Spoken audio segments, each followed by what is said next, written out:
Okay, hi, Professor Rapetti here, Rick Rapetti, talking about Harry Frankfurt's article, Will and the Concept of the Person, which he published in the Journal of Philosophy in 1971. But I assigned that article to the students I'm teaching right now. But I'm also going to introduce an earlier article from 1969 that Harry Frankfurt wrote in the same journal called Moral Responsibility and Alternate Possibilities, because I believe that this earlier article lays a kind of groundwork for the later one, and both of them together, I think, are necessary to fully understand Frankfurt's position in the second one. And these two articles together are a kind of introduction to the problem of free will. Pull up my PowerPoint, share that on the screen here. Let me go back to the first slide. So, some of the slides I edited just before I just realized that I forgot to stage the bullet points so that they come up sequentially. So on a couple of the slides, they're all going to come up at once, but that's okay. Okay, so there's a picture of Harry Frankfurt. By the way, Harry Frankfurt was one of the outside examiners who appeared on my dissertation committee at the CUNY Graduate Center. I wrote my dissertation criticizing Harry Frankfurt's theory of free will, but in a kind of constructive criticism. And I was very fortunate to have him come from Princeton to come and visit and sit in on my oral dissertation defense, an outside examiner, even though the better part of my dissertation was objecting to certain elements of his theory and suggesting ways that they could be improved. Okay, so there's a picture of what he kind of looked like when he showed up there, and that was 15 years ago as of this date. Okay, so yeah, this is the cover slide, and it gives the article title for the first one, which I did not assign to my class, but if you're interested in reading it, the article is in my Dropbox. But I did assign the second title, Freedom of the Will and the Concept of a Person. So, determinism, and hold on a second, yeah, and possibility. All right. Just give me a moment, folks. Okay, yeah, some of my materials that are showing up on my screen were in the way of me reading the text of my PowerPoint. Okay, so on this slide here, I'm going to talk to you about the problem of free will, which historically there have been a number of problems with free will in the history of philosophy. I'm only going to focus on a couple of them, but I will mention before I even dive into this slide here, so you can ignore the slide for now, that for quite a while during the history of Western philosophy, the main problem with free will, well, there were maybe two of them. One was posed by belief in fatalism, just the belief that everything is kind of fated, that whatever happens is fated to happen. So if you were a fatalist, then of course you don't believe that you have free will. People in the history of Western philosophy believed in fatalism, but both in Western philosophy and in other forms of philosophy, there have been people who believed that fatalism was true, that you could not change what was fated to happen, or maybe the belief that everything is predestined in a way, or destiny, that someone's time to die. There were maybe certain kind of peculiar logical reasons for thinking that fatalism might be true, because every true statement, like 2 + 2 is 4, or Columbus discovers America in 1492, that those statements are timelessly true. They're always true, even or after those statements that are true that have dates in them, right? Aristotle talked about this even in ancient Greece, where he said it's either true or false that tomorrow there will be a sea battle. We might not know which one it is, but the statement that's true about the sea battle is timelessly true in some way. So if you thought something like that true statements are timelessly true, you might think that each moment is kind of frozen in time in a way, and whatever's true about it can't be altered.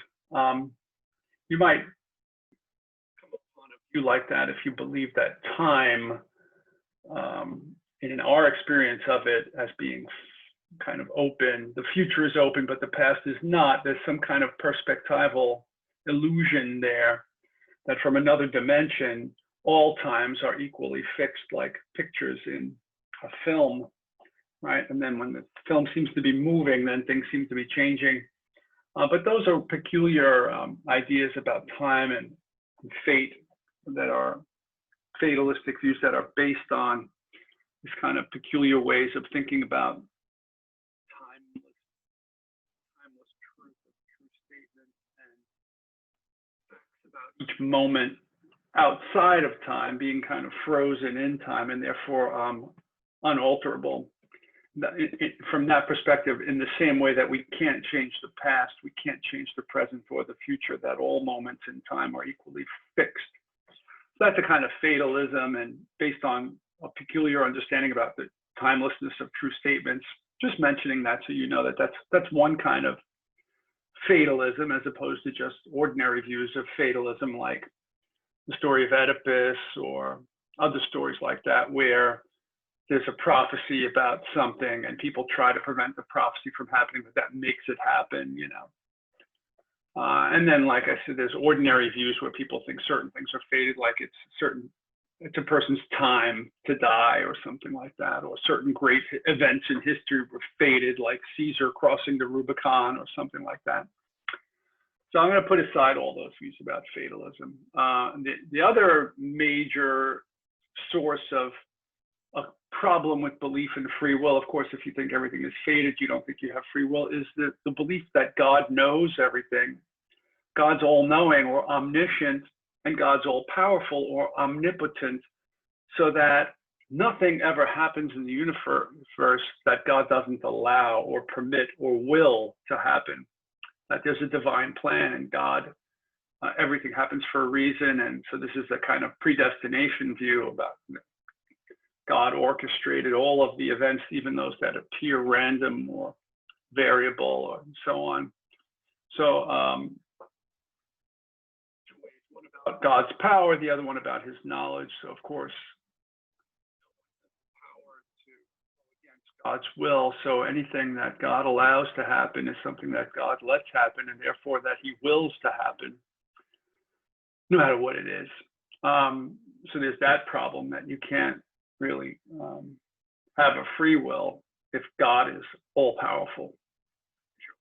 Go against his will. The other one is about God's knowledge. If God knows everything in advance, then before he even created the universe, he knew every single little sandwich you would choose to have, sneeze, blink of your eye, you name it.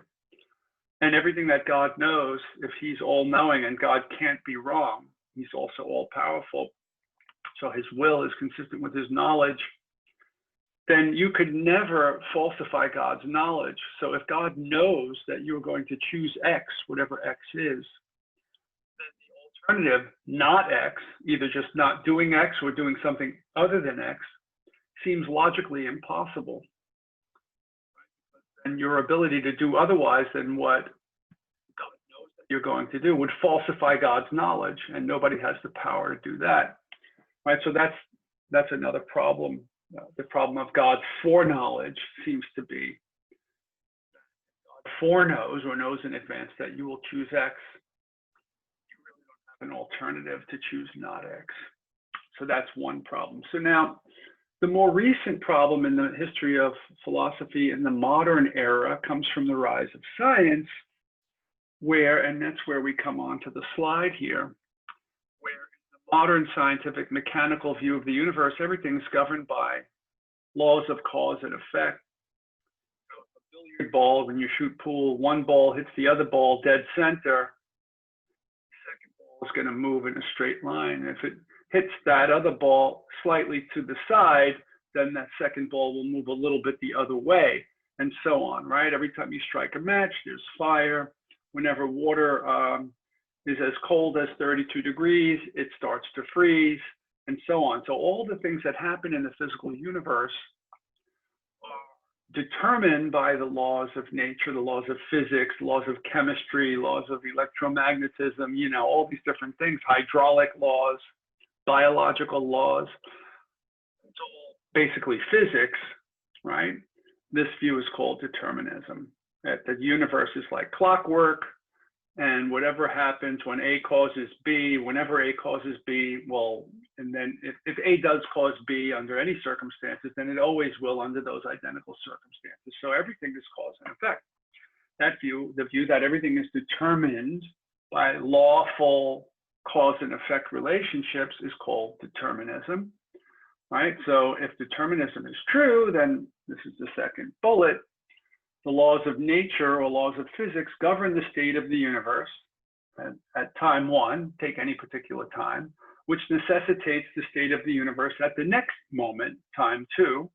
And then time two determines the state of the universe at time three, and then at time four.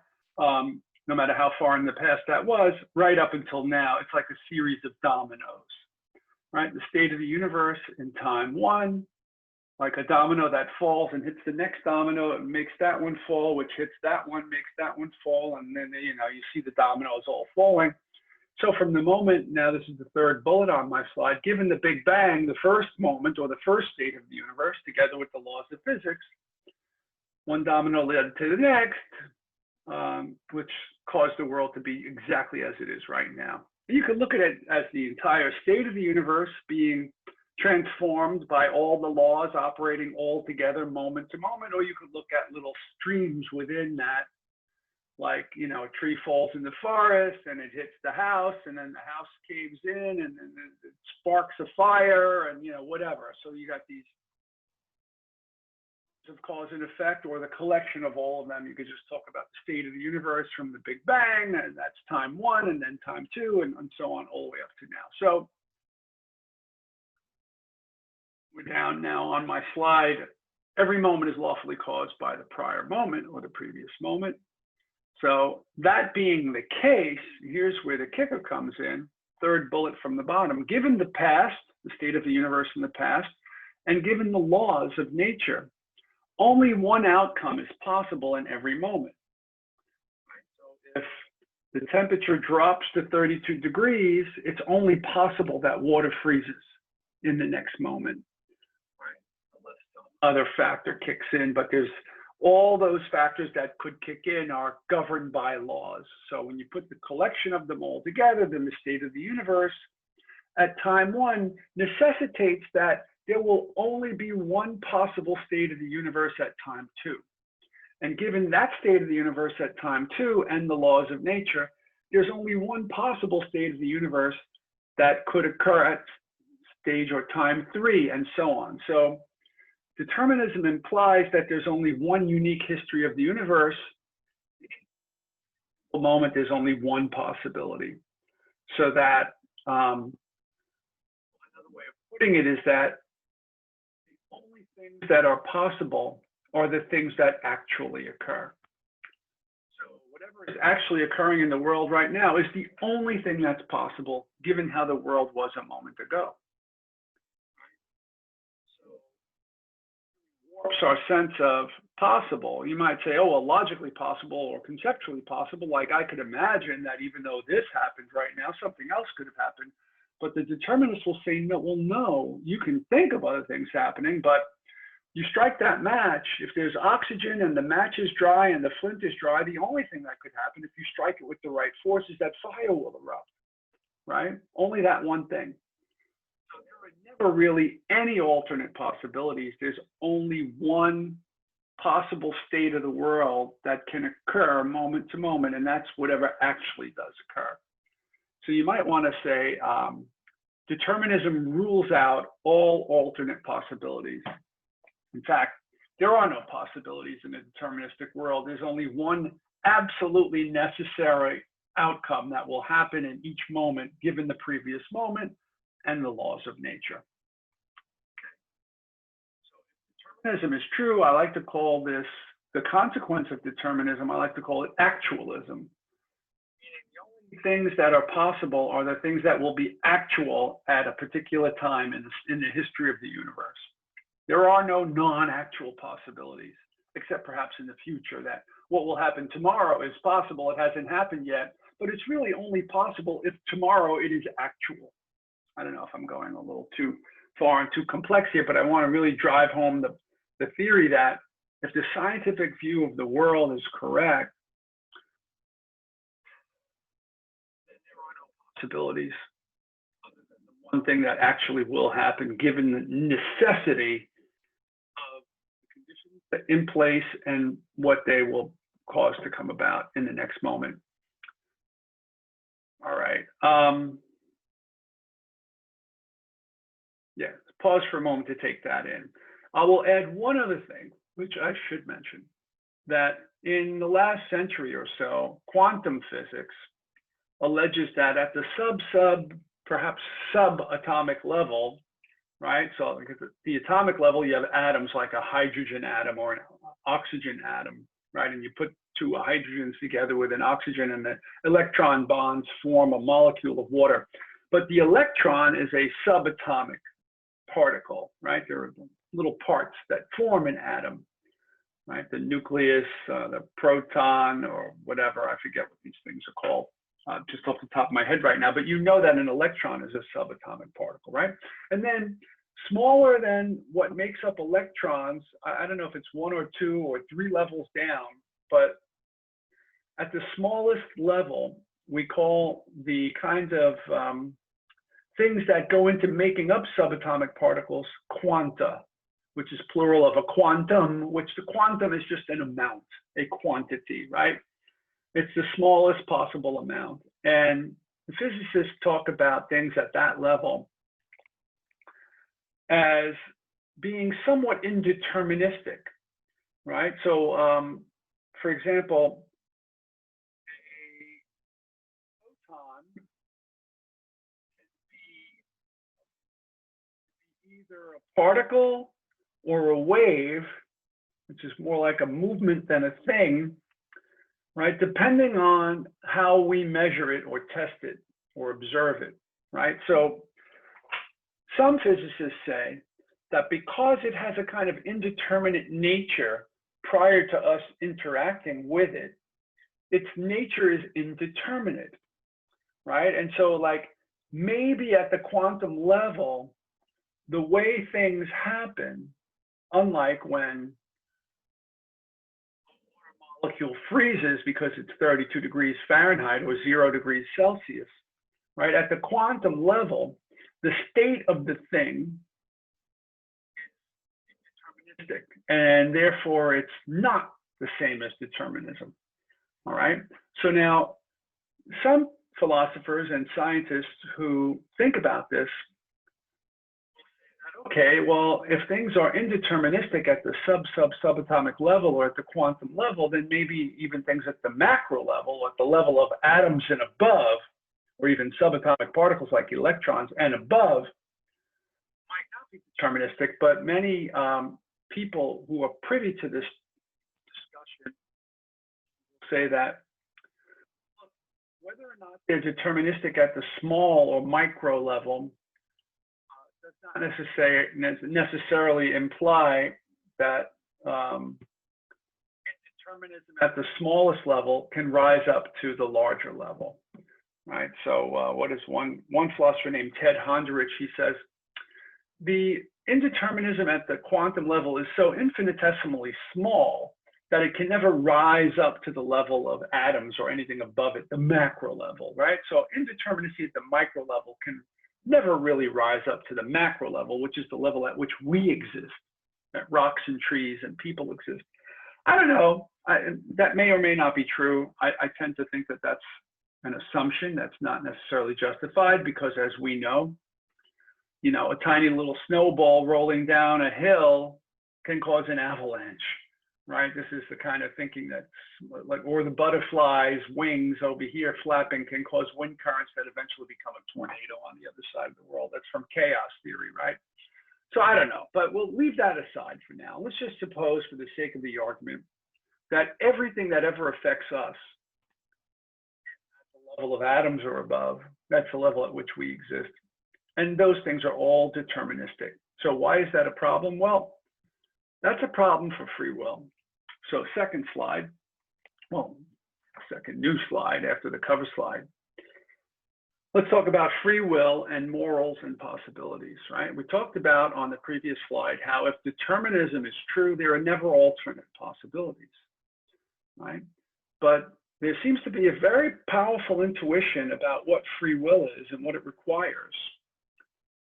Many philosophers think that free will requires that you are faced with two alternate possibilities when you're about to make a choice. You could either have the chocolate cake or have the peach, let's just say, right? And both of those options are open to you. And something that you do makes one or the other one the actual one, but both are actually accessible to you. They're real possibilities, right? And so Immanuel Kant, modern philosopher, is the author of this saying that I have up there in quotes: ought implies can. What does that mean? This is a way of tying together the idea that if you're morally responsible for something, you have to have free will. You have to be able to choose to do it or to not do it, right? So in other words, second bullet, if you ought to do something, call it X, whatever that is, right? Like vote for the Republican or for against the Republican or whatever it is, right? It has to be true that you can do X. Bullet, just the converse of that idea, the opposite is if you're unable to do X, then it can't be true that you ought to do X, right? Like, it can't be true that you ought to run a marathon if you can't run at all because you're paralyzed, let's just say, right? Or it can't be true that you ought to have run into a building that was on fire to save someone if you're wheelchair bound and you can't run into a building at all, right? So it would be wrong of us to say, you should have done that. You were morally obligated to do X, but you didn't do it. I can't say that if you're physically unable to do X, right? So Kant's saying ought implies can means if it's true that you ought to have done something, it must be true. In other words, that implies that you could have done it. You can't be morally responsible for not having done something that you're literally unable to have done, right? Or that you are morally obligated to do something that you aren't unable to do. The idea is that moral responsibility and free will go hand in hand. 1, 2, 3, 4, fifth bullet. Moral responsibility requires free will. Next bullet, if you're not free to choose X and to actually do X, then you're not to blame for not doing X. Here's the kicker in the second to the last bullet. If determinism is true, recall from the previous slide, however, there are never alternatives open to you. Or as the last bullet puts it, if determinism is true, you are never free to do otherwise than whatever it is that you're actually determined by the past and the laws of nature to do. Determinism is true, then every single thing that happens in the universe is necessitated by what happened a moment earlier in accordance with the laws of nature, right? In which case, there are never any alternate possibilities open to you. So if you didn't actually do X, no matter what it is, I can never correctly say if determinism is true, you should have done not X. You should have done otherwise. Because if determinism is true, you never could have done otherwise. one of the problems of free will. Determinism is true. How could you be free? If free will means I can, when I'm faced with any choice, I've got at least two alternate possibilities open to me, and I consider them, and I could literally pick either one. If I can't pick both, if I can only do the one, which is deterministically necessitated by the past and the laws of nature, then I wasn't free to do the other one. There are no alternate possibilities. There's only one option available, the one that's necessitated by the past and the laws. It's like fatalism, right? So if determinism is true, it seems you can't really ever be morally responsible for anything that you've ever done. And the reason for that is because you were never free to actually try to do otherwise, or to do otherwise, or to choose otherwise. Even though you go through deliberation, your deliberation was determined, and the choice you settle upon was determined, and you could not have deliberated in a different way, and you could not have chosen in a different way, and you could not have acted in a different way, because from the big moment on up until now, everything was necessitated. That's the problem of free will, the main problem with free will in the modern scientific era, and the problem is posed by the belief that we're in a deterministic world, everything above the quantum level at least. Okay, next slide. So it seems that alternate possibilities are required for moral responsibility. For you to be morally responsible for not having done X, it has to be true that the possibility of you doing X was a genuine alternate possibility that was literally available to you and accessible to you. You could have accessed it and you could have acted on it. But if determinism is true, that seems to be false. Okay. So according to this line of reasoning, free will and alternate possibilities seem to be required for you to be morally responsible for whatever you do. One of the worries here is that if determinism is true, nobody's ever morally responsible for anything, and nobody ever has free will. We're all kind of robots. Every little state of the universe is completely necessitated from the first state. This belief is sometimes called incompatibilism. In other words, it's the view that determinism and free will are incompatible, that determinism and moral responsibility are also incompatible, because free will and moral responsibility seem to go hand in hand. You can't be morally responsible for something unless you have free will, and free will means you could have done otherwise than what you did. You had alternate possibilities open to you, but of course, if determinism is true, then you have no alternatives open to you. So the three things are incompatible. Well, free will and moral responsibility seem to be separable. You can't have one without the other, and both seem to require that you have access to alternate possibilities, which are impossible in a deterministic world. So that view is called incompatibilism. Right? Determinism is incompatible with moral responsibility and with free will. Right? Determinism rules out alternate possibilities, so it seems incompatible with both free will and moral responsibility. Now, Harry Frankfurt brilliantly challenges this equation. He questions both of these incompatibilities. Harry Frankfurt actually thinks that even if we are in a deterministic world, we can remain morally responsible and we can be considered to act freely even though we could not have done otherwise, so long as certain conditions are satisfied. Now, remember, determinism implies there are no alternatives. So Frankfurt needs to come up with a case where even though you have no alternatives, it's intuitive. It seems to make sense to think that even though you could not have chosen otherwise, the way that you chose what you chose was done in such a way that it's reasonable to think nonetheless you chose freely and that you're morally responsible for what you chose. That's the challenge that Frankfurt has to come up with, a way of painting or depicting a possibility where I had no alternate possibilities open to me, but nonetheless, I chose freely and of my own accord, and I am genuinely morally responsible for what I chose. Right? In other words, free will and moral responsibility are possible even without alternate possibilities open to you. Okay? Well, that's what Frankfurt's going to try to do, and to do so, he's going to use what I call and what many people consider a very clever counterexample, and I put that word in quotes because it's an important buzzword. It's kind of glossary word for philosophy students. You certainly need to know what a counterexample is, just like in the context of the free will discussion. You need to know what determinism means. You need to know the role of alternate possibilities.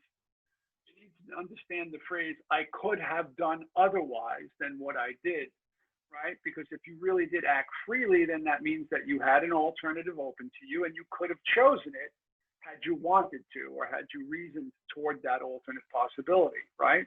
So alternate possibilities are necessary for free will and for you to have been able to actually do otherwise. As Kant says, ought implies can. So if it's true that you should have done otherwise, it has to be true that you could have done otherwise. So, but for it to be true that you could have done otherwise, the universe has to be such that there were alternate possibilities that you could actually consider and access and act on. You could have enacted them. All right, so those are some key concepts here. All right. Could have done otherwise, alternate possibilities, determinism, moral responsibility, and free will. Okay, so Frankfurt tries to take the idea that he's about to criticize, which is the idea that for you to be morally responsible, you had to actually have alternate possibilities open to you. It has to be true that you could have done otherwise. And he's going to call that PAP, which is his nickname for the principle of alternate possibilities. And that'll show up in a couple of moments. All right. So, oh, and this is another term you need to remember, incompatibilism. The incompatibilist is the philosopher who Frankfurt is going to criticize. He's going to try to come up with a counterexample to incompatibilism, but the incompatibilist thinks that determinism and free will are incompatible, and determinism and moral responsibility are incompatible because free will and moral responsibility go hand in hand. One requires the other. To be morally responsible, you have to be free to have done otherwise, which requires alternate possibilities, but those are impossible in a deterministic world. So determinism is incompatible with free will and moral responsibility, right? Okay. So the incompatibilist, I'm just reading this bullet again. The incompatibilist is someone who thinks for us to be free or morally responsible for what we do, we must be able to do otherwise than what we did, right? And for you to be able to do otherwise than what you did, I know I'm repeating myself, but it bears repeating. There have to be alternate possibilities open to you, but they're not in a deterministic world. Right? So that is, next bullet, I did X, let's just say, whatever it is, but I really could have done not X if I wanted to do not X. The little squiggly in front of the X means not. It's a negation sign in logic, right? So not X has to have been a real alternative that was open to me, but in a deterministic world, there are never alternatives open to you, and that's the problem. So here comes the principle of alternate possibilities, PAP. Quote, this is verbatim out of the article. A person is, by the way, we're still in the first 1969 article, the one that I did not assign and did not require my students to read, right, which is moral responsibility and alternate possibilities. That's the 1969 article. We didn't get to the one that I assigned yet, which is the 1971 article by Frankfurt, which is freedom of the will and the concept of the person. So quote from the 1969 earlier article that you guys didn't read, a person is morally responsible for what he has done only if he could have done otherwise, which means that alternate possibilities were available to him, right? So could have done otherwise and alternate possibilities are two ways of describing the same thing. That's what Frankfurt is targeting, this principle of alternate possibilities. I would add that a person is free or has free will when he did something, only if he could have done otherwise when he did it, right? That's the same idea. Whether you want to focus on moral responsibility or free will, they seem to be intertwined in most philosophers' minds, not all of them. So to criticize one is to criticize the other, or to require one is to require the other. So that's why I say in the next bullet, this implies a related principle of free will. And I'm calling that PVW, the principle of free will, right? And this is my own wording. It's in the background. Frankfurt doesn't directly talk about free will.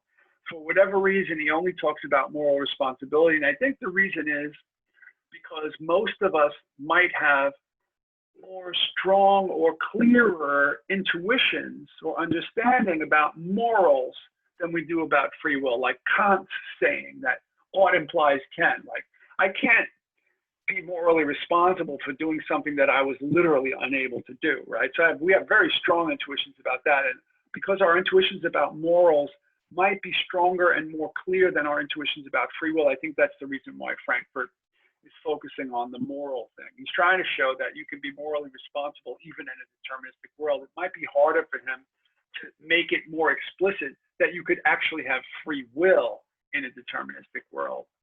That'd be harder to show, but I think it's the same thing, just the flip side of the same coin. It's about how you want to spin it or which aspect of it you want to point to. So, but the principle of free will, PFW, that's Rapetti speaking, could be stated very simply using the same language that Frankfurt uses for PAP, the principle of alternate possibilities. So, quote, this is Rapetti, a person chooses or acts freely when he does X only if he could have chosen or done not X, right? The same idea, right? Especially if you make free will and moral responsibility indistinguishable or co-necessary, that you can't have one without the other, which is what Kant's statement implies when he says ought implies can. To be morally responsible, ought implies can, which is ability, which is free will. You could have done otherwise, right? So I think it's a little tricky of Frankfurt to focus only on the morals here, but it works. So, okay. All right. So, hold on one moment. Yes, Frankfurt is targeting the principle for alternate possibilities, not directly attacking free will, the principle that free will requires alternate possibilities. But I think that the argument works either way for both things. Okay, so here's Frankfurt's famous counterexample to the principle of alternate possibilities. Remember, what is that principle that he's targeting? It's the idea that alternate possibilities are necessary for you to be morally responsible. A person is only morally responsible for doing X if he could have done otherwise, if there were alternate possibilities open to him, such as not X, when he chose to do X freely. All right. So Frankfurt in the article, which you didn't have to read, was still on the first article, he discusses a hypothetical character named Jones, and he goes through a bunch of examples to try to kind of lead up to this. But cases where Jones is acting under compulsion or under manipulation or under coercion, to then contrast that with a case where he's actually not acting under any of those things. Right? And I'm going to focus only on the one case which constitutes the counterexample and make it maybe even a little stronger in my way of talking about it than even he does. So he says, suppose Jones is being manipulated by Dr. Black, a mad neuroscientist who secretly inserts a chip in Jones's brain. Maybe when Jones was asleep or something, they put, chloroform on it, so he became unconscious, even though, so he couldn't wake up. They performed the surgery. They inserted a little chip in his brain, and the chip, managed to connect with his neurons. And so, like, Jones's brain can be monitored by Dr. Black, who's sitting at his computer with the chip, GPS or something, and he can see what's going on in Jones's brain. And he's got future brain scanning technology that can interpret Jones's mental states, and he can see them on the computer screen. And watching the computer, Dr. Black can know exactly what Jones is thinking and what he's intending and what he's about to think and all this kind of stuff. He can monitor Jones's brain, right? And he can intervene. He can press buttons that will send signals through the chip into Jones's brain, which will change his neurons. And actually, he can make Jones think differently if he wants to, as he's monitoring Jones's mental state. So suppose Dr. Black wants Jones to vote for the Democrat. He's going to monitor Jones's brain. Right? Maybe this is the way of the future of rigging elections, right? Implanting little nanotechnology chips in people's brains and influencing them when they get in the voting booth. Right? But suppose Black will intervene if Jones tries to vote for the Republican. Right? It's maybe back in 1969 when he wrote this choice of which way the intervening would go made sense, but it doesn't matter. Right? Suppose Black will intervene if Jones tries to vote. He sees Jones thinking about voting for the Republican, he'll press a button, and Jones's thought patterns will change, and he'll vote for the Democrat. Right? Okay, so suppose, however, that when Jones gets into the voting booth, Jones doesn't try to vote for the Republican. On his own, Jones tries to vote for the Democrat, and since that's what Black wants Jones to do, Black doesn't intervene. Jones acts of his own accord, or freely, right? Black didn't do anything, he didn't press any buttons, he didn't intervene, he played no causal role whatsoever in Jones's vote. So, Frankfurt says, if Black had intervened and pressed the button, even though nobody would know except Dr. Black, Black would be the one who was responsible for that vote, not Jones. Jones wouldn't know it because he would have been tricked by his own brain being remotely controlled by this mad scientist. But as it turns out, Dr. Black didn't press any buttons. Jones voted freely and of his own accord. So he thinks it makes sense to think Jones is responsible for the vote. Okay. Now, my bullets are out of sequence, but the conclusion that Frankfurt says is therefore the principle of alternate possibilities is false. Why? Why? Because Jones was not free to vote for the Republican. Right? Jones voted for the Democrat. It's not true that Jones could have voted for the Republican if he had chosen to, or if he had wanted to. That option was not available to him, because if he would have tried to access that option, Dr. Black would have blocked it and pressed the button. So Jones could not have done otherwise, because Black was remotely blocking that alternative from him. Right? So here you have a case where Jones could not have done otherwise. There were no alternate possibilities open to Jones, even though he might have thought that there weren't. Right? But Jones seems to have voted freely and of his own accord, and Jones seems to be morally responsible for what he did. So it's intuitive that Jones voted freely and of his own accord, that Jones is morally responsible for what he did, and at the same time, Jones could not have done otherwise, and there were no alternate possibilities open to Jones, and therefore the principle of alternate possibilities is false. Right?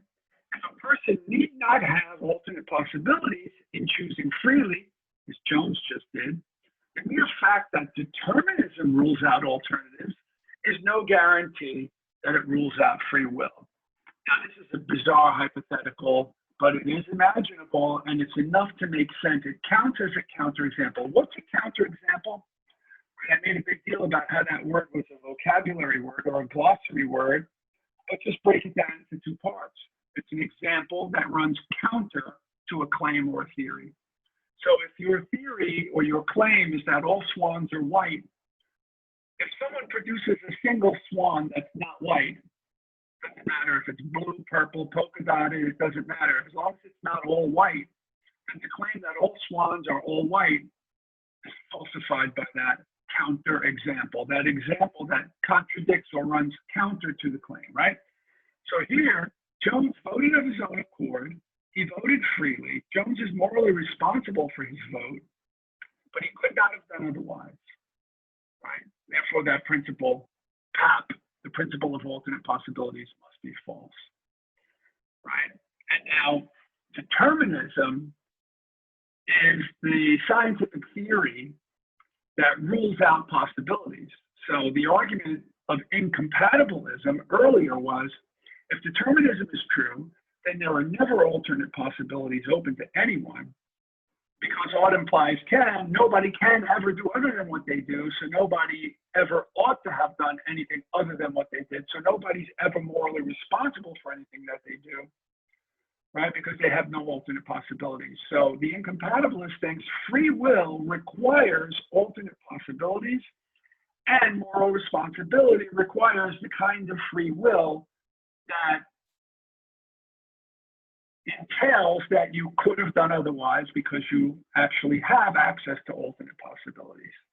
That's incompatibilism, right? The theory that determinism rules out alternatives, but alternatives are required for free will and moral responsibility. So you can't have determinism and free will and moral responsibility at the same time, because determinism says there are no alternatives, but free will and moral responsibility require alternatives, right? Determinism rules them out, there are none, but free will and moral responsibility require them, so you can't have both. In other words, you can't be free or morally responsible in a deterministic world. That theory is called incompatibilism, and Frankfurt has just come up with a counterexample to it. Right? The principle of alternate possibilities is false, and therefore so is incompatibilism. So Frankfurt is a compatibilist. He thinks that even though the world is deterministic, that doesn't guarantee that we're not acting of our own accord or acting freely, like Jones freely voted for the Democrat. Nobody coerced him or compelled him, right? He did not have alternatives open to him, because given the way that his mind worked in that moment in accordance with the laws of nature and the conditions of his own being, that's the choice that came out of him. It doesn't follow that because he had no alternatives open to him, that he did not act freely or morally responsibly. Okay? So compatibilism is, I suppose, what you would say would be the conclusion of Frankfurt's criticism of incompatibilism. Right? If you can have even just one case where a person acts freely and morally responsibly in a deterministic world, then incompatibilism is false. And that's the case that Frankfurt just made. Okay, so now I'm about to talk about the article that I did assign, which is freedom of the will and the concept of the person. Okay. So before I begin, I want to say that I want to bring attention to the fact that Frankfurt is going to use what we call stipulative language. When you stipulate something, that you're going to use a word in a specific way, right, for the sake of an argument or for the sake of a contract or within the context of a legal case, we're going to say, the beneficiary we will define in this discussion as my grandson, to whom I am leaving my entire estate or something like that, right? That's stipulating the use of language, okay? So Frankfurt is going to use some general language in specific ways. So, I mean, look, many terms are ambiguous, and when we want to avoid the confusion that ambiguous language can cause when you're shifting without notice in between the different meanings of the same term that you're using, it's best to stipulate that this is how I'm using this term. So that's what it's important to get Frankfurt right by noticing that he's going to stipulate a bunch of terms. All right. It's a good thing for philosophers to do whenever you're using language that can be misleading because it's ambiguous, meaning there are more meanings to the term than just one. Stipulate your meanings or define your terms. That's what the famous 20th century philosopher Bertrand Russell said at the beginning of almost any philosophical discussion. You should define your terms. Okay, so Frankfurt is going to stipulate a distinction between freedom of action and freedom of will. So he defines freedom of action as any desire that actually manifests in action. Okay. So if you want to eat chocolate and you eat chocolate, right, or you want to run to the left and you do run to the left, then you were free to eat the chocolate or free to run to the left. Right? You were free to perform those actions. When you act on any desire, right, by moving your body in some way, shape, or form, or speaking, or whatever it is, you've manifested some kind of freedom of action. Right? A horse can do that. If a horse wants to run to the left and it does, it was free to perform that action. But if it's chained and it can't go to the left, but it can only go to the right, right? It's not free to go to the left. Right? Okay. Child wants to climb out of its crib and it does, then it has some kind of freedom of action. Freedom of the will. See, Frankfurt is saying many of us think of freedom of action as freedom of the will. So he wants to differentiate these two things. It's one thing, like a horse, even a butterfly might be free to fly a certain way, but it doesn't mean it has freedom of the will. What is freedom of the will? If freedom of action is being able to act in a way that you want to act, then freedom of the will is being free to have the kind of will that you want to have, or the kind of wants or desires, right? I want to run to the left. That's a desire of mine. If I'm able to, then I have freedom to act on that desire. Freedom of action. I can run to the left. But if I want to have desires that I don't have, or I want to get rid of desires that I do have, and I'm able to do that, then I have freedom of will. I have the ability to have the kinds of wants or desires or willings that I want to have. I can have the kinds of wants that I want to have. When a word or an activity or a verb or a notion is repeated on itself, it's a kind of meta application. The word meta as a prefix is whenever you apply like a process or principle to itself. Like, so meta language would be language that's about language, right? Whereas, let's say, for example, the word dog is not about language. It's about a certain kind of creature, dogs, right?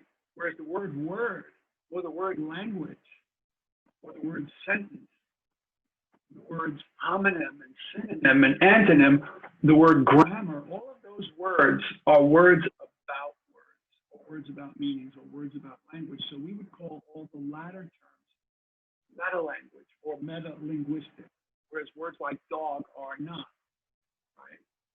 So they're just like base level words, and then kind of higher order words or words about words. Those are meta words or meta language, right?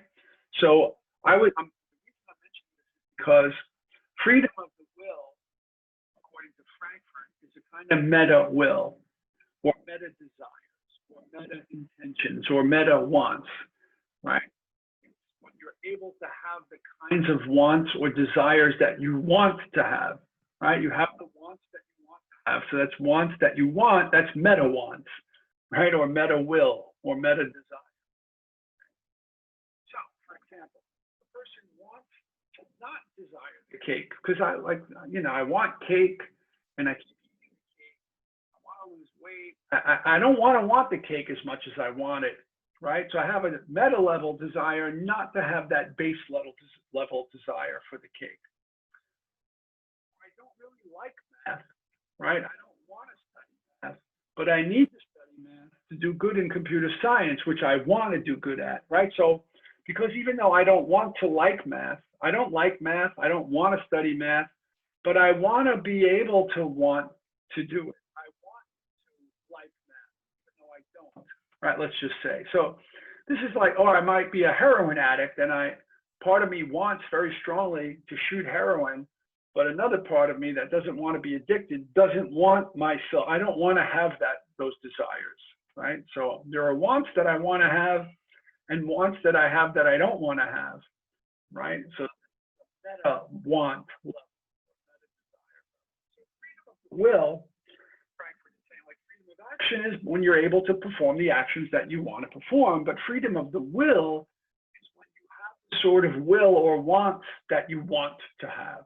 I have the kind of will or structure of my desires that I want to have, then I'm able to alter my will at will, then I have more free will rather than less if I'm unable to alter any of my willings or wantings. Okay.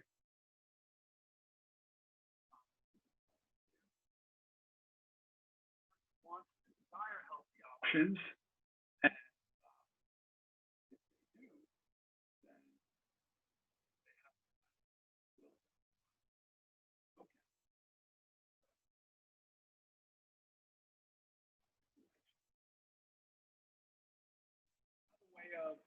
talking about the same distinction between ordinary wants and meta level wants is to call the ordinary ones first order desires. They're at the bottom level, the first order, the first floor, the first level, right? And then wants that are about wants, we can call them second order desires or higher order. So you can say lower order and higher order desires, or first order and second order desires. Two or three ways of saying the same thing. Or base level, or lower order, or first order, or first level desires. Right? Like I want something to eat, I want something to drink, I want to wear that outfit, I want to have a certain experience, right? I want to know what it's like to smoke hashish or whatever it is, right? In the case of first order desires or base order ones, the object of the desire is a thing or an experience, right? I want that car, I want that woman, I want that orgasm, whatever it is, right? That pot high, right? A burger, a soda, a new pair of jeans, a drug high, right? The object of the desire is a thing or an experience. When it comes to second level or higher order or meta desires, I want to have or not to have a certain base desire. Like I wish I didn't drink or sweet or herb. I wish I really loved and wanted to learn math, because that would help me. Even though right now I hate math, let's just say. So in the case of meta desires, the object of the desire is not a thing or an experience. It's another desire that I either have or lack. If I have a desire that I like having and I want to keep having it and I want it to be effective, that's. If I have a desire that I don't want to have and I can't seem to get rid of it, then I seem to be failing.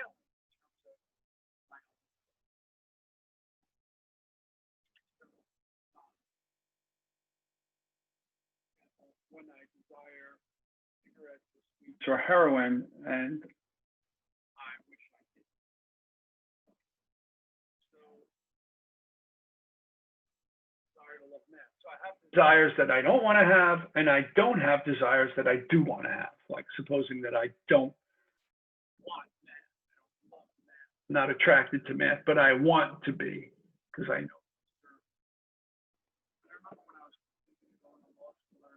In a law book, I got a book about law, and it said something that to become a successful lawyer, you have to love the law. And I thought, well, I don't really love the law. So I thought of ways of trying to alter my psychology so that I could learn to love the law. I love philosophy, so I thought, well, I should study jurisprudence, which is the philosophy of law, and find what's philosophically interesting about legal principles and legal reasoning. I like legal reasoning because it's a form of logical reasoning. So I managed to figure out ways of inculcating in myself a love of the law. Well, I was in college planning on going to law school. I got a job working in a law firm, and I realized how much I disliked lawyers. Even though I liked the law, I did not like most lawyers. Role in turning me off, interestingly, about my meta desires and my desires, I'm just giving an example of how this might actually manifest in your life. Okay. We could dive into the argument, but I need to take a little sip here.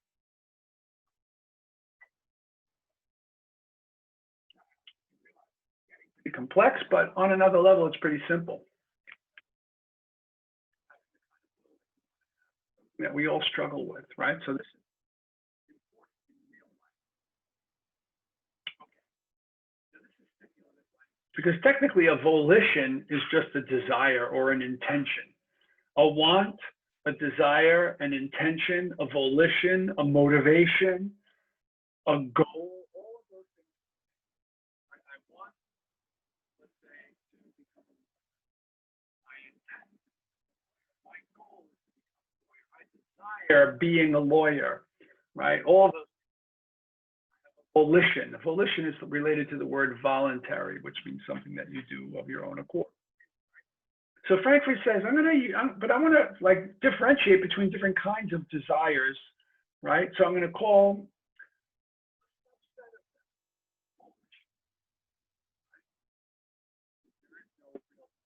word for these things, the clever things.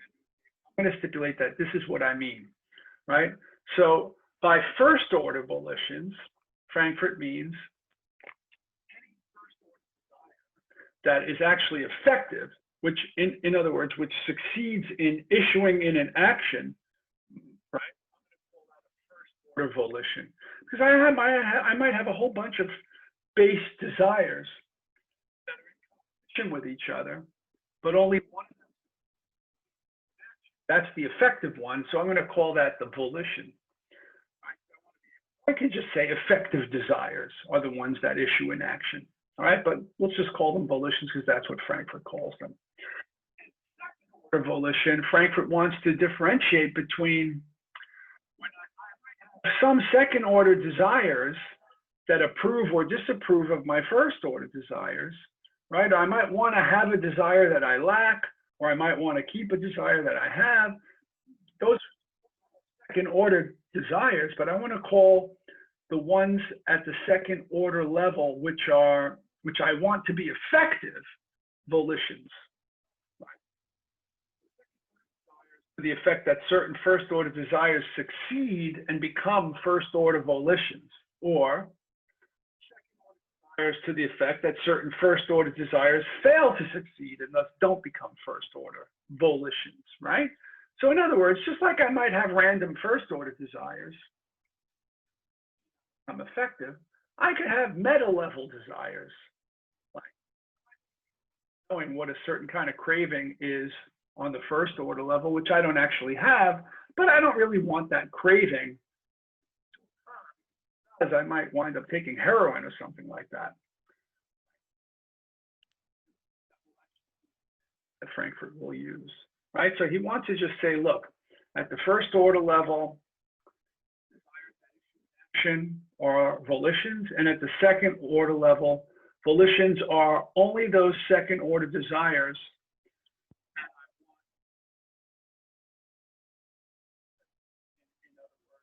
in governing my first order desires. Second order desires that you don't really care about. Okay, now here's another term. Wanton acts of violence, right? In that regard, it's not like the Chinese noodles in the soup, wonton soup, but wanton acts of violence are kind of random, right? So it seems to be senseless, right? So Frankfurt's going to use that word to say any volitions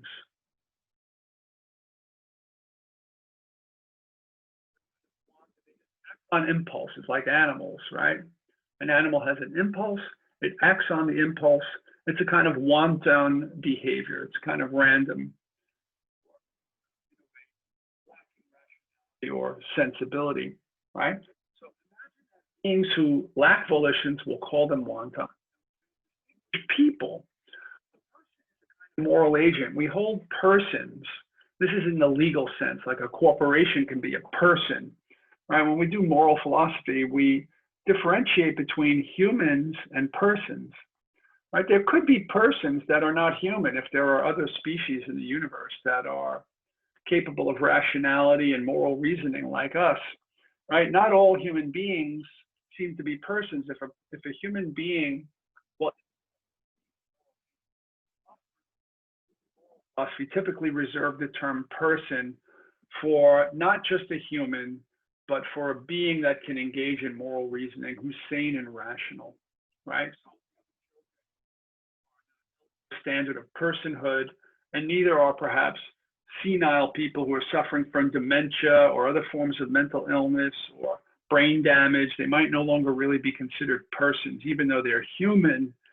They're incapable of moral reasoning, really agents. They're not moral agents anymore, right? So we want to kind of narrow this down that, like, when we talk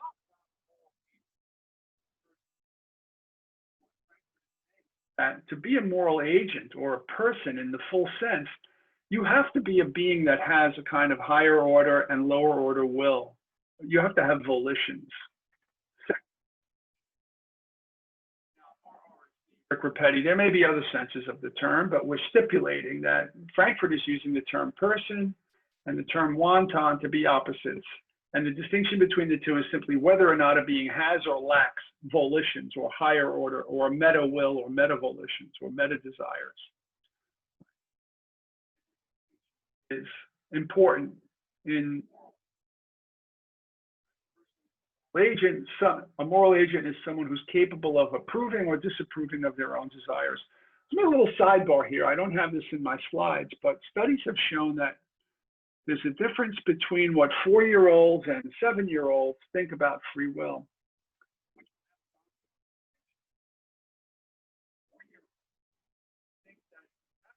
Will is being able to do what I want to do.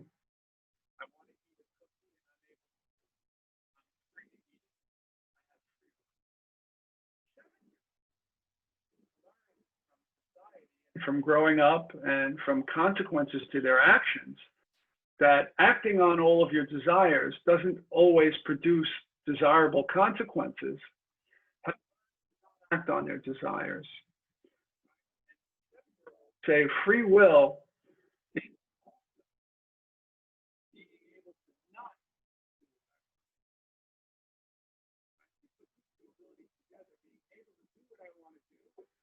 for action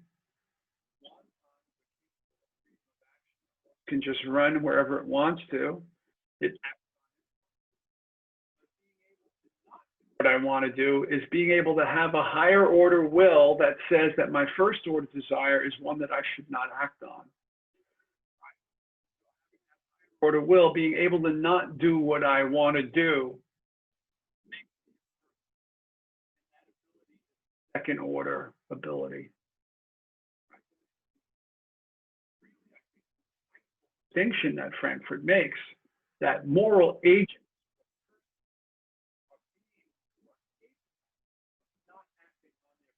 level desires.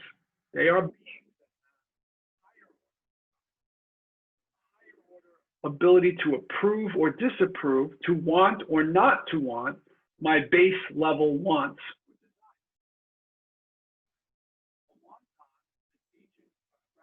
Agent, a being that lacks this, what can be called a hierarchical, meaning structured, multiple,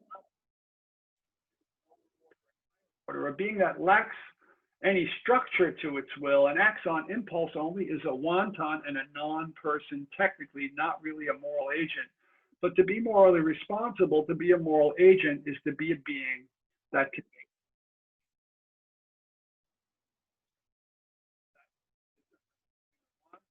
a non-person and a person.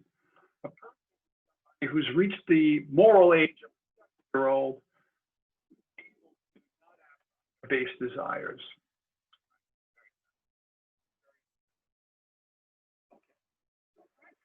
Just some examples to try to make these distinctions more intuitive and make this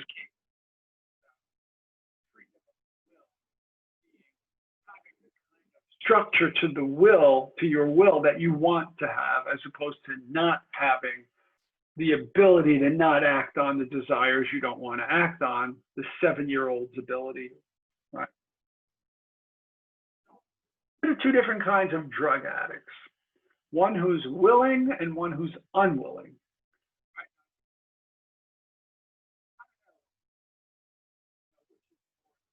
But I think you can imagine both. Kind of hippie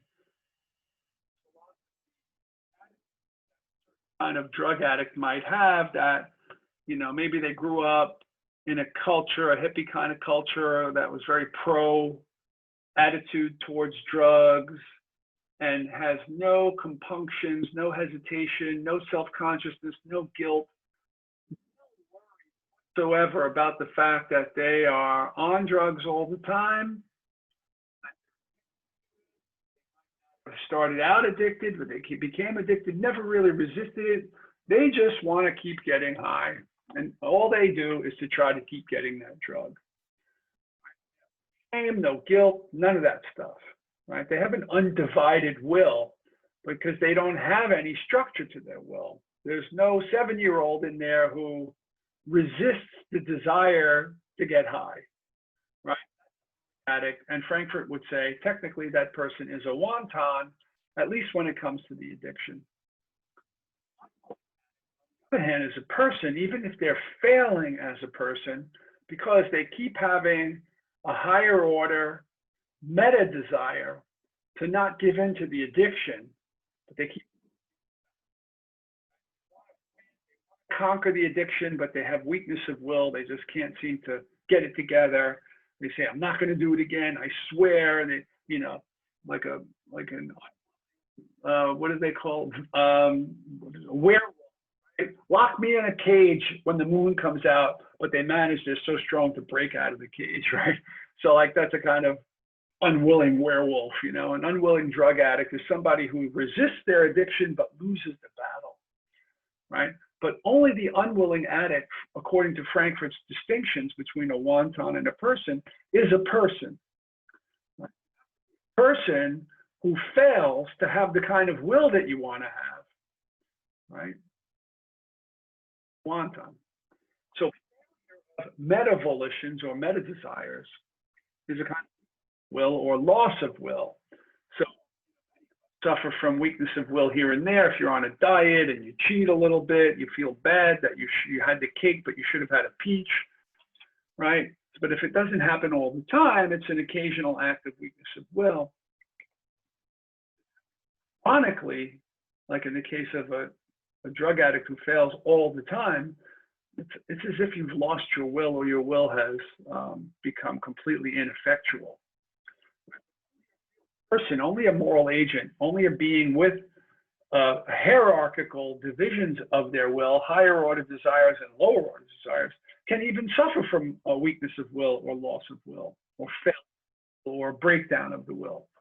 So here's another interesting example of a drug therapist. Suppose somebody's a drug counselor, right? But they never themselves struggled with any kind of addictive craving feelings whatsoever. But from hearing how it moves their clients, and you know, this seems to be the overwhelming force that makes their clients, that they keep succumbing to this overwhelming craving. Imagine if you're that drug therapist and you have a curiosity type desire to feel that feeling. So you have like an intellectual interest or an intellectual curiosity to, in a dream, right? Or, you know, or be, you know, hypnotized or whatever, just so you could feel that feeling temporarily. You might want to know what it's like to feel that, right? So you're desiring to have a desire that you don't actually have. The craving is a very strong desire. So you have a curiosity-based interest in having that desire, which you don't have, right? But, yeah, and you want so that you could better understand your clients. Maybe you think if you experienced it, then you could better advise them, right? Or you want to have a desire that you don't have, but you don't want that desire to actually be effective. Desire to know what it's like to actually lead you to do what you'd have to do to get that desire, which would be to maybe shoot heroin, you know, 5 days in a row or something, however long it takes for you to get addicted, right? You don't have the desire on that level where you want it to be effective. Who I grew up with for about almost, I don't know, 15, 17 years or something. When I finally bumped into him again, I said, what happened to him? And he said, oh, I tried crack. And me, tremendous, and did many escape from that craving, right? So when it came to crack, at least with that individual, many people claim this happens to them. The moment they try it, they've got that tremendous, overpowering craving. right? So like if you knew that that was the case and you were advising crack addicts, you might have a curiosity about how strong that is and what it feels like, but not so much of a desire that you want that desire to have that desire be effective, right? So the point of this example is to show that you could have meta level desires that you don't want to be met when he's stipulating terms. A first order volition is a desire that actually leads to action, and a meta level volition is a that actually leads to you having the first order one be the way. Meta desires are meta level volitions in this specific sense. So this drug therapist example is just a way of showing that you could have meta level desires that you don't want to actually be meta level successful, so to speak. Volitions. Oh.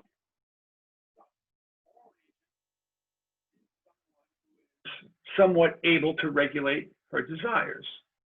She's able to, quote, will she wants to have, right? Freedom of the will is having the kind of will or wants or desires that you want to have, and having those among them that you want to be effective to actually be effective, and having those among them that you don't want to be effective to actually not be effective. So it's having control over your own will, over your own wants and desires. With a hierarchical will, but with the hierarchical will structured the way that they want it to be structured.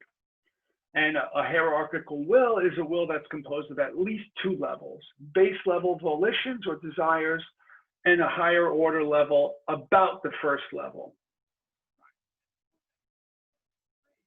Is one that the way you want it to be structured. Otherwise, it's not free.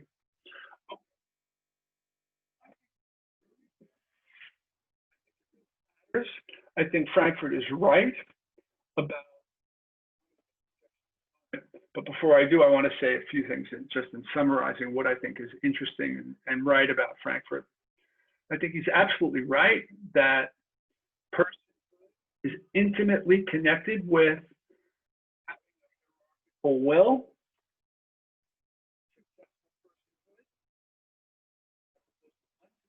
personhood. Like a failure as a person is somebody who has preferences but fails to enact them. Will, but they don't have the one that they want to have, so they're suffering from a breakdown of will, right? And like freedom, we do have some ability to pick and choose and develop preferences and even alter the ones that we have, like the way that I tried to love the law, right? So like it might take time, but over time, you can cultivate the kind of will that you want to have. Even 7-year-olds are beginning to do this, right? To understand that just acting on impulse, being more like a wonton or an animal, is something less than being a full person. And a person having freedom of action is only part of it. Having freedom of will is being able to have the kind of will that you want to have the kind of desires that you want to have, become the kind of person that you want to have. So you can, in a way, take a step up to the second level and look at whole desires, look at where you anticipate that they will go.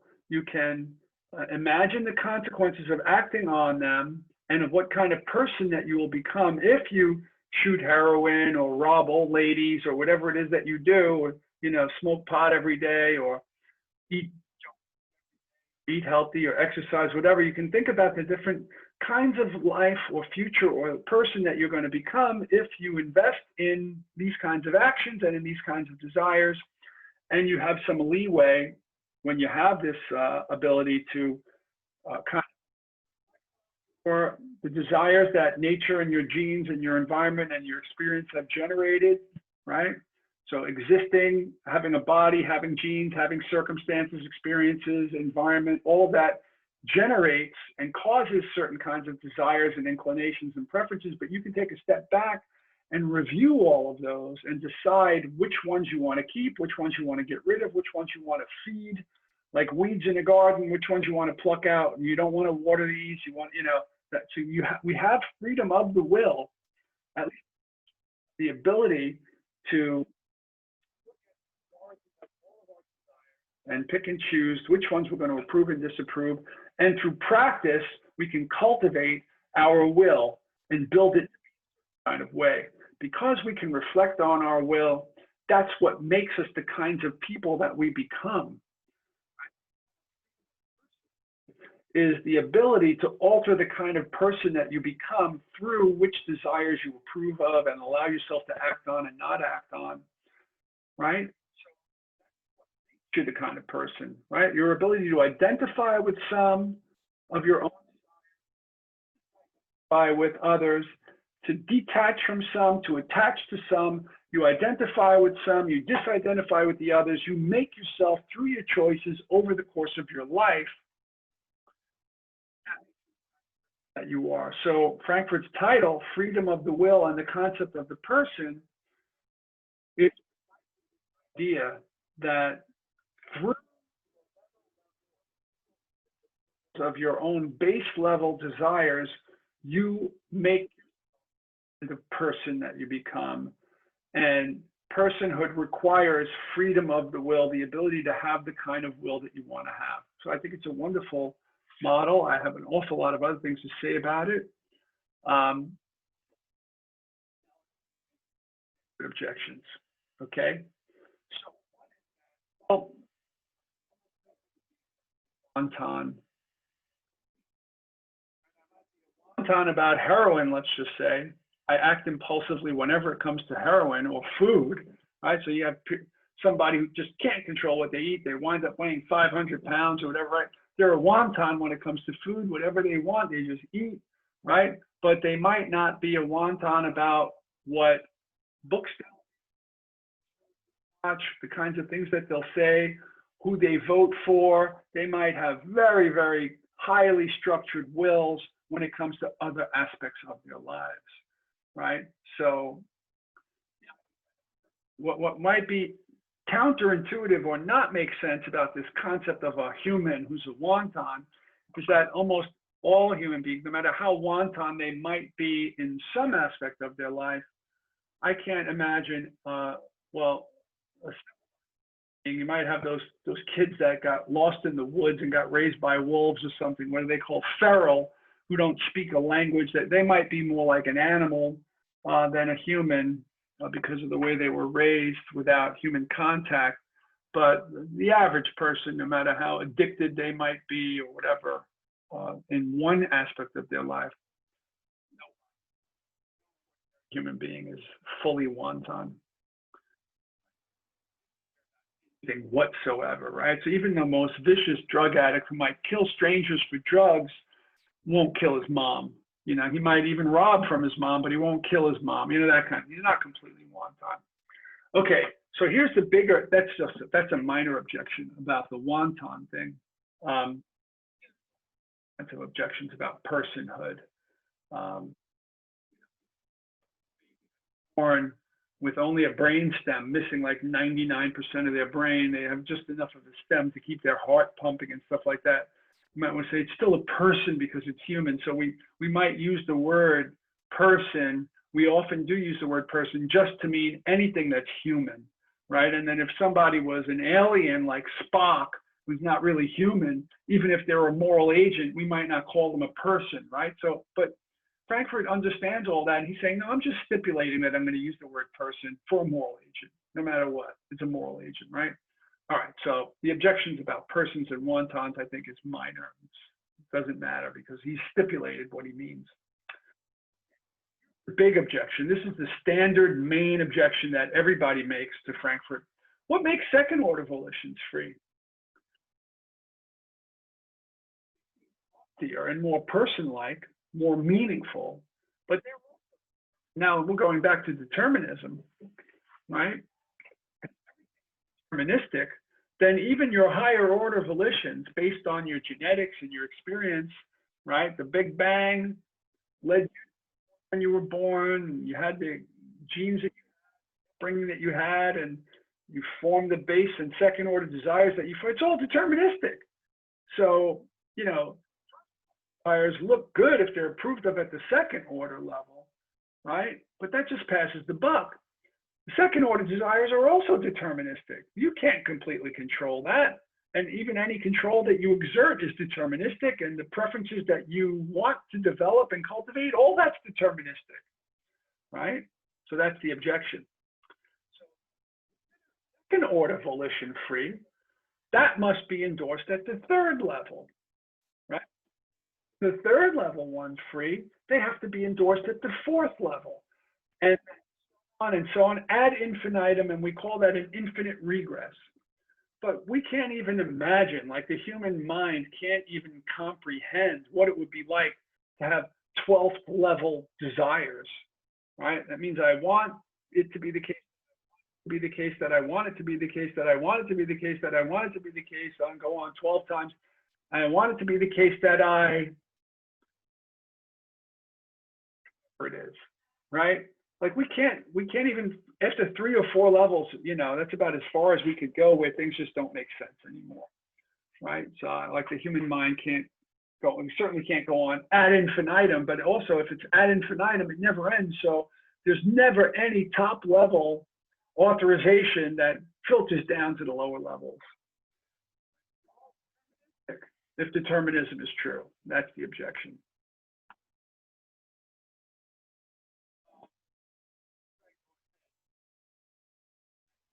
Answer that.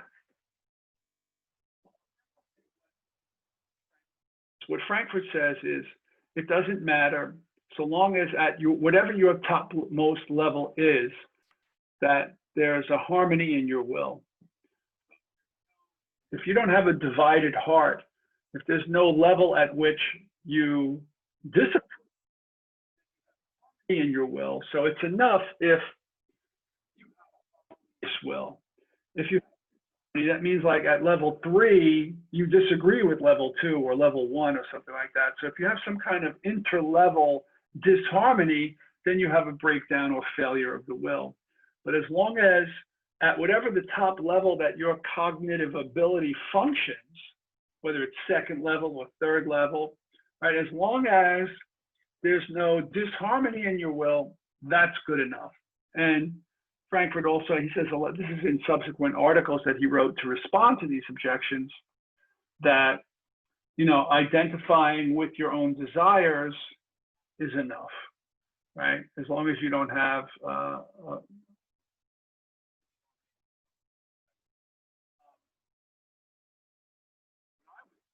add to that is, as long as you're able to alter your will at will, in your will, I don't think that, I think it's a miss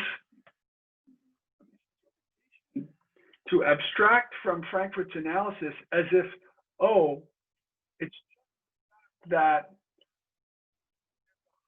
full approval of a lower level that justifies the idea that you have free will. Therefore, you can apply that same principle at your highest level and say, what makes that free? But Frankfurt he doesn't argue that as long as you have a higher order level approval of your lower level, then it's free. He's not saying that. What he's saying is, if you have the will that you want to have, that's good enough. That makes you a person, that makes you a moral agent, and you have an effective will, right? So what I said in my dissertation, I opened this up by saying that I had Frankfurt on my dissertation committee. What I said to try to defend against those objections, first I myself made the objection, and then I tried to say that the way to defend against it is to say as long as you have control. Now, Frankfurt himself doesn't talk about control. I think he doesn't is because in his earlier article, he's trying to eliminate the whole domain cause and effect, determinism. He's trying to say that what causes your mental states and your actions doesn't matter. What matters is freedom of the will, right? So, but what I say is, as scientist and Jones with the chip in his brain, like it doesn't matter that the mad scientist would have blocked him and he had no alternate possibilities open to him. That's a causal issue, right? You want to say causality has nothing to do with free will. It's more about personhood and you having the kind of will that you want to have, the harmony in your will and all this kind of thing, right? So, but what I say to try to defend him against this thing about, oh, the third order and the fourth order and the fifth order ad infinitum, what's called the infinite regress. My defense against that is to say that as long as control, as long as the agent is in control of their will,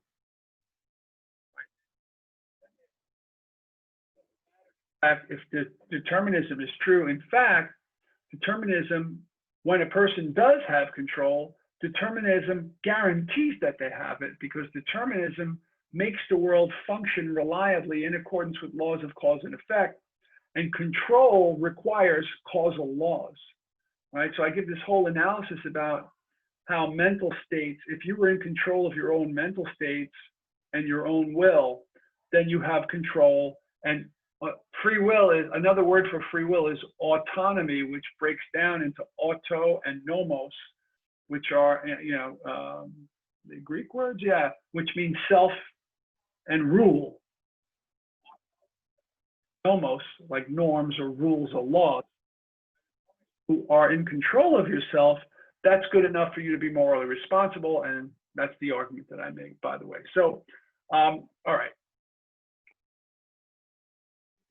Jones. I want to tie the two articles by Frankfurt together in a kind of way that makes it problematic, perhaps, but maybe also insightful. So Jones voted freely because he would have voted likewise, even if he could have voted otherwise. Oh, this is another one of the things that I say in my dissertation, right? He might be able to vote otherwise, but hypothetically, even if he could have voted otherwise, right? If he wasn't in a deterministic world, if he could have voted otherwise, did, right?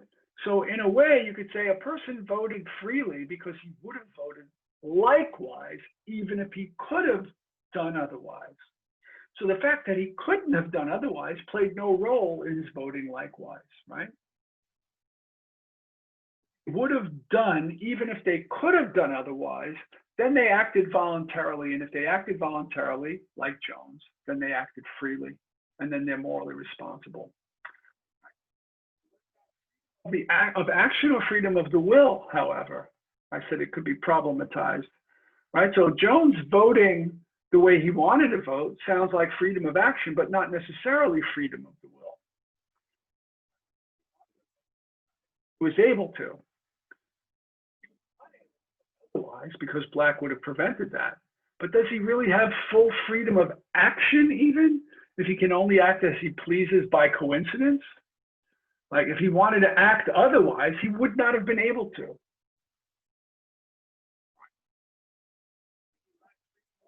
And freedom of action. That to really have freedom of action, you have to not only be able to do X,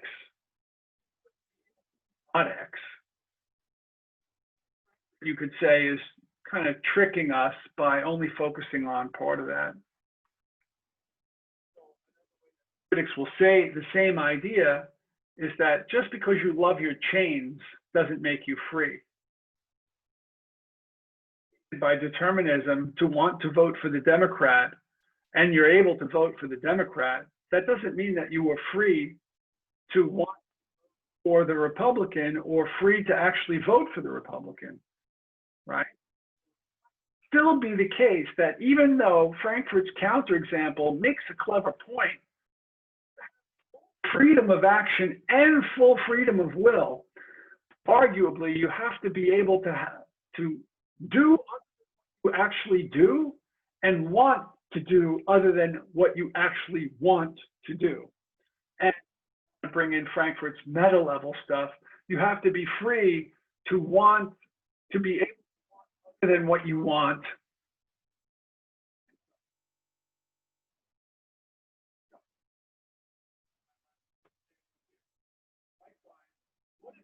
to have the sort of will that you happen to want, coincidence, but you couldn't have a different will if you wanted to. Would you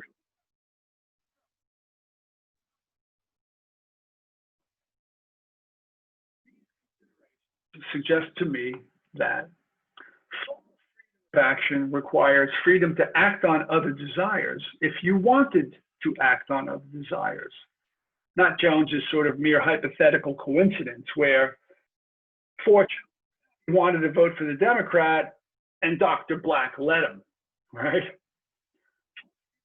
Will likewise requires freedom to have other meta desires.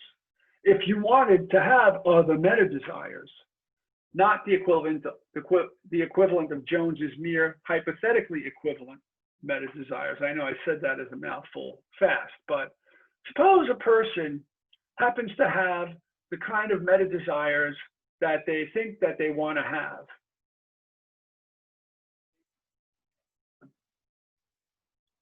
Or Stump comes up with this counterexample, and she's not in my slide here, but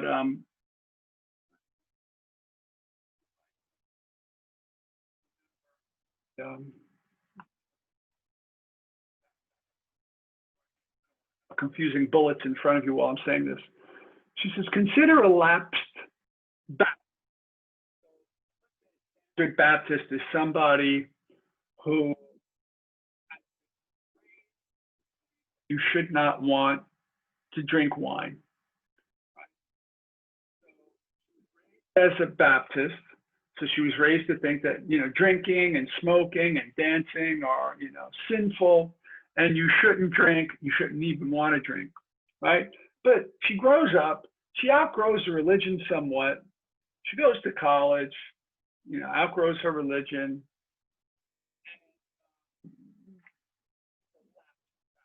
Still, maybe when she visits her family, she might go to church with her, but she doesn't really believe that stuff anymore. She wants to, when she goes to cocktail parties and whatnot, so she wants to blend in and be able to have a drink, but she's still unable to do so because the guilt is so ingrained in her, right? That she wants to have desires for the wine. She wants to even have the ability to approve of them. Order desire, to have a second order desire that favors the desire for wine, but she lacks the desire for wine and she lacks the approval of the desire for wine. Even though she wishes that she had it, she's unable to have it, right? This is a kind of interesting complication. What I'm saying is I think that freedom of the will requires you to be able to have, and I think Frankfurt might be right about this, every level, but I would add the ability to control and alter your will if and when you want to, which Eleanor Stump's lapsed Baptist seems to lack that ability. Analysis, that's a control issue. Do you control over your own will? For determinism and about incompatibilism is whether or not all of this can happen in a deterministic world or in an indeterministic one. Either way. The quantum physics stuff, suppose quantum indeterminacy can bubble up to the level that my neurons are firing, and so sometimes, whether or not I happen upon a certain decision is random.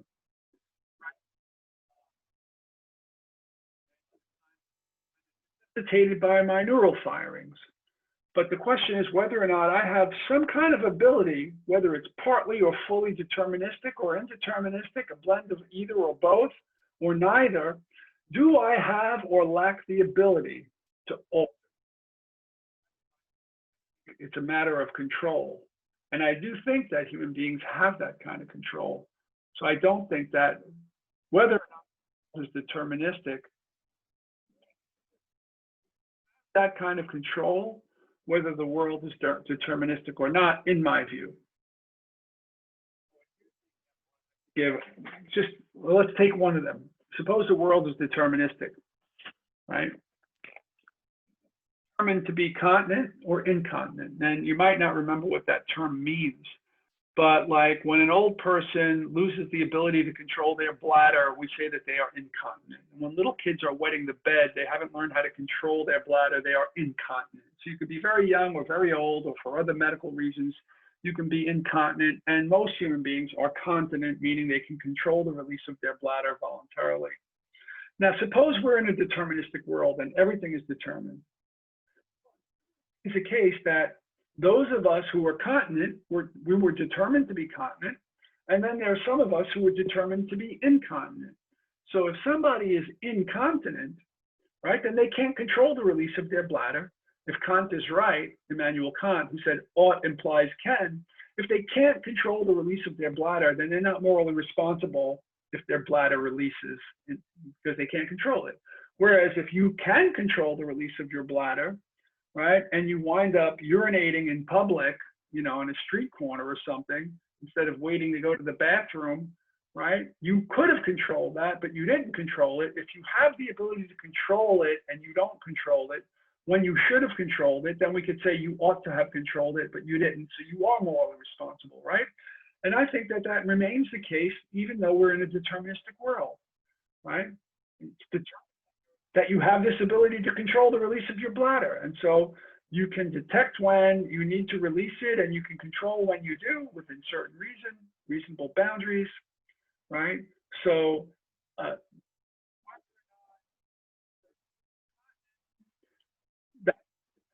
or not the world is deterministic, and even if the world is deterministic, if a person has the ability to control their bladder, then they can be morally responsible for failing to do so.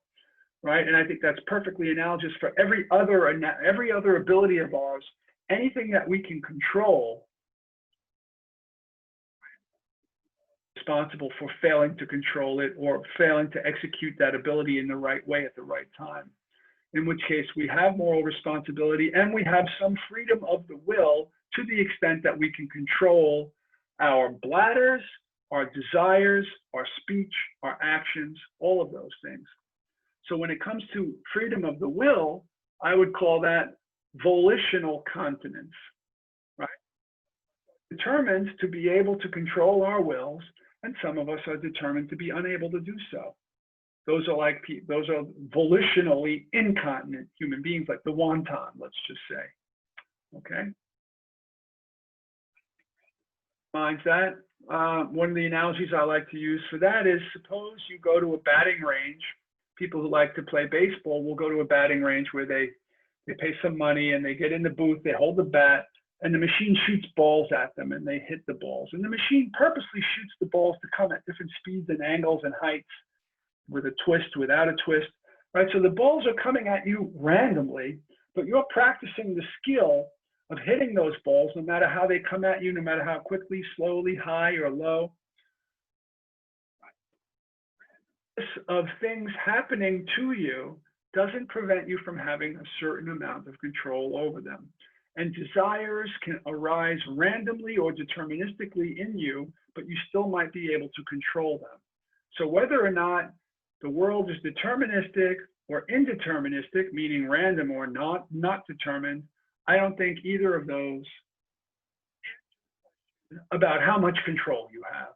And I think free will and moral responsibility both boil down to the degree to which you do or don't have control. I want to say, and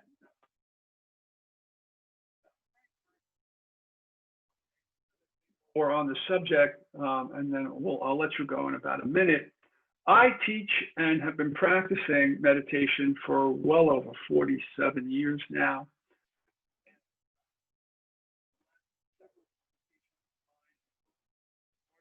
Chapters and lectures and presentations that I've given are almost entirely, not everything, but most of my research has been about how meditation can actually help you to increase your free will.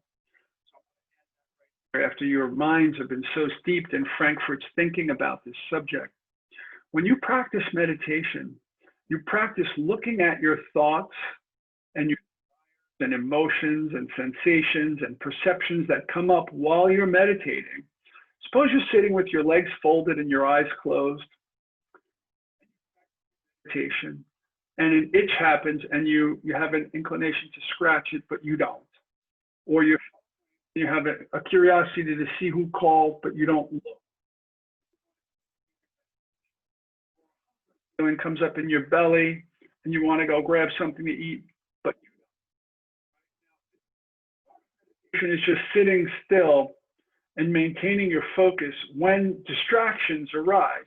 Could be a sound, could be the doorbell, could be your cell phone, could be anything, your own desire, your hunger, your desire to itch or scratch or whatever, right? So you're practicing not acting on your own desires and thoughts and emotions. So the ability to fight with them in the way that you normally are when you're kind of like a wonton, impulsively acting on these. You're not meditating and you're just going about your business in the house, and a desire comes over you for food, you're liable to just go grab something to eat. You're liable to just pick it up. So you're in stimulus response, action reaction, you're engaged in and identified with everything as it's arising, right? Without making any separation, almost like a wonton, acting on impulse. But in meditation, you practice from those things, becoming somewhat detached from them. You take a step back, you're witnessing them, you reflect on them, you're aware of them, you're noticing them, you're studying them with interest and curiosity. You create a division between you and your own impulses and desires. It's almost like a higher order thing and a lower order thing. You could say that base level or lower order arise, thoughts, emotions, sensations, perceptions, feelings, desires, right? Reactions. Order awareness of them. Higher order ability to reflect on them, to monitor them, to be mindful of them, aware of them without judging them, without pushing them away, without pulling them in, without acting on them, just being aware of them. In the cultivating this meditative awareness, you are cultivating the ability to structure your mind in a hierarchical way.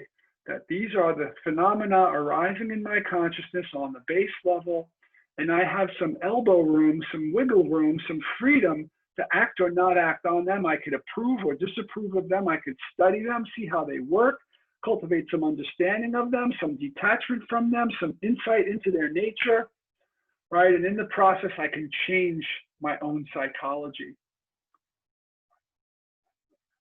Practice meditation. That might not be your conscious goal when you might like cultivate the habit of meditation or the practice of it to reduce stress or to improve your memory, or for whatever reason your psychologist said that you should do it, or your doctor said your high blood pressure, it's going to help you, or whatever it is, right? But practicing meditation, you are cultivating personhood. It would say to the extent that you are able to reflect on your desires, approve and disapprove them, cultivate meta desires based on whether or not you approve or disapprove of your own first order mental contents, not just your desires, but your thoughts, whatever, emotions, name it. And this is, I think, my main philosophical life, I think, the one that I've been writing about the most, is how meditation actually improves your ability to regulate the kind of being that you become, to cultivate yourself, to make yourself into the kind of person you want to be. So I'll conclude with that note. I hope that this wasn't too long.